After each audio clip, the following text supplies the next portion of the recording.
Hello అండి అందరికీ.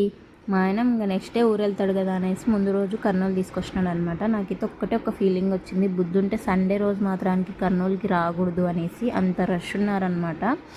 డీమార్ట్లో కూడా అట్లనే ఉన్నారు, రెస్టారెంట్లో కూడా అలానే ఉన్నారు. ఎక్కడ చూసినా అసలు వెయిటింగ్ అనమాట. ఇంకా మా ఆయన నేను మెయిన్గా తీసుకొచ్చింది అయితే హలీం తినిపిద్దామనేసి. కానీ మా బ్యాడ్ లక్ ఏంటంటే హలీం దొరకలేదు, ఇంకా దొరకదంట.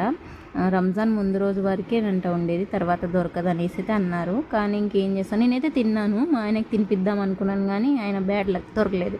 మేము ఎక్కువ గుళ్ళు తిరగడం వల్ల మేము ముందు ఎప్పుడు రాలేదన్నమాట. ఇంకా ఇప్పుడు దొరుకుతుందిలే అనుకున్నాం కానీ మా తమ్ముడు అన్నాడు, నాతో అన్నాడు కానీ చెప్తే మా ఆయన వినలేదు, అలానే తొలుకొని పోయినాడు అనమాట. మొత్తానికి అయితే దొరకలేదు. మండి బాగా నచ్చింది అన్నాడు. మండి అయితే నిజంగా చాలా బాగుండింది. కానీ మా వాడు మాత్రానికి అస్సలు తినిస్తలేడు మా ఆయనని. ఏదో ఒక పెంట పని చేస్తున్నాడు. మొత్తానికి అయితే సక్సెస్ఫుల్గా తిరిగి వచ్చేసినాం. నచ్చితే లైక్ అండ్ సబ్స్క్రైబ్.